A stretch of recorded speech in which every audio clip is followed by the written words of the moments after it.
Hey, saya Arif dan ini Bicara Saham.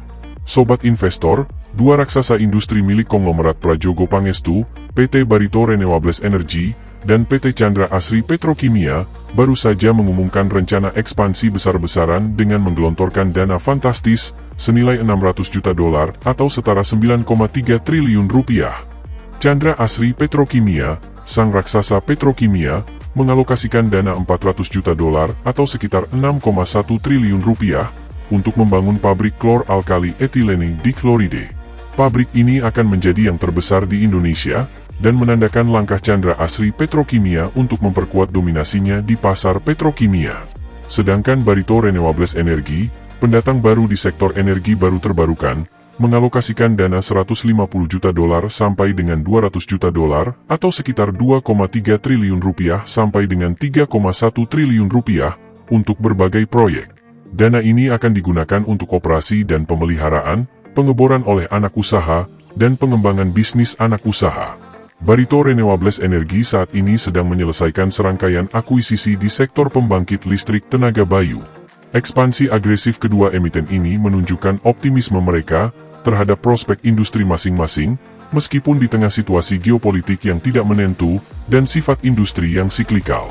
Ekspansi ini tentu membawa kabar baik bagi investor.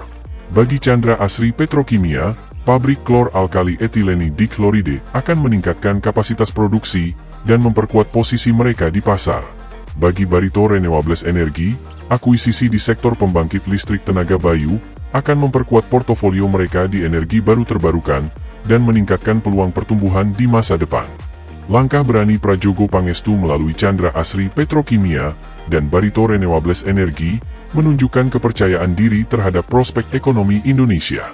Ekspansi ini menandakan peluang besar bagi investor yang ingin terlibat dalam pertumbuhan kedua perusahaan raksasa ini.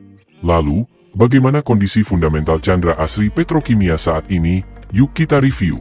Tapi sebelum itu, ayo di like, share dan subscribe sebagai bentuk apresiasi dan membantu perkembangan channel ini. Terima kasih.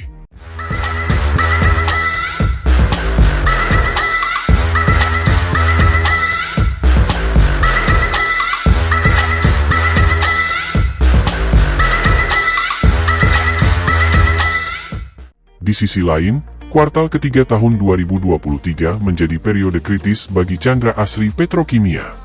Tercatat sejumlah perubahan signifikan dalam laporan keuangan perusahaan. Meski menunjukkan penurunan pendapatan sebesar 14,6% menjadi $1,6 miliar, langkah-langkah strategis dan fokus pada transformasi bisnis terus menjadi target utama. Return on assets yang tercatat pada nilai minus 0,5% dan return on equity yang berada pada angka minus 1%, memberikan gambaran bahwa perusahaan berada dalam fase adaptasi terhadap kondisi ekonomi global dan dinamika industri petrokimia yang fluktuatif. Dalam upaya mengoptimalkan struktur biaya, Chandra Asri Petrokimia berhasil mengurangi beban pokok pendapatan dari $1,9 miliar menjadi $1,5 miliar. Hasilnya, laba kotor meningkat dari negatif $8,6 juta menjadi $65,1 juta, yang menunjukkan adanya kebijakan efisiensi yang berhasil diimplementasikan. Peningkatan beban keuangan dari $58 juta ke $97,9 juta menjadi fokus perhatian. Meskipun angka ini naik, langkah strategis ini mungkin menjadi investasi untuk mendukung langkah-langkah diversifikasi dan ekspansi bisnis yang tengah dilakukan perusahaan. Manfaat pajak penghasilan turut menjadi sorotan, dengan penurunan dari $22,1 juta ke $5,5 juta. Ini mencerminkan perubahan dalam struktur kebijakan pajak dan komitmen perusahaan terhadap tanggung jawab sosial perpajakan. Chandra Asri Petrokimia mencatat rugi periode berjalan yang menurun dari $111,1 juta menjadi $19,8 juta. Hal ini patut diberi apresiasi, karena adanya upaya menahan dampak negatif dan memastikan kelangsungan operasional perusahaan. Sementara itu, peningkatan aset yang mencapai $69,3 juta dengan total nilai mencapai $4,99 miliar pada bulan September 2023 menunjukkan adanya investasi strategis dan kepercayaan pasar terhadap perubahan positif di masa depan. Ekuitas yang meningkat menjadi $2,8 miliar dan liabilitas yang bertambah menjadi $2,1 miliar menjadi cermin kebijakan perusahaan dalam struktur modal dan tanggung jawab keuangan. Namun, Perlu diperhatikan bahwa rasio utang terhadap ekuitas atau debt to equity ratio sebesar 78,7% pada September 2023 memerlukan evaluasi cermat terkait keberlanjutan dan manajemen risiko keuangan perusahaan. Dalam menghadapi tantangan arus kas, Chandra Asri Petrokimia mencatat arus kas yang digunakan untuk aktivitas operasi sebesar 337,1 juta dolar pada kuartal ketiga 2023. Yang berakibat terjadi penurunan nilai total arus kas sebesar 580,6 juta dolar hingga akhir September 2023. Selain itu, keberhasilan perusahaan mendapatkan pendapatan dari aktivitas pendanaan sebesar 170,7 juta dolar, memberikan sinyal positif dalam mengatasi tekanan likuiditas.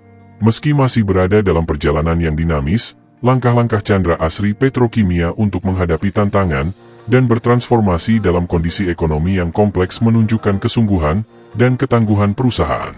Keputusan strategis dalam bisnis dan keuangan menjadi landasan bagi perusahaan untuk terus berkembang di masa yang akan datang. Akhirnya, bagaimana pendapat sobat semua mengenai Chandra Asri Petrokimia? Tulis di kolom komentar.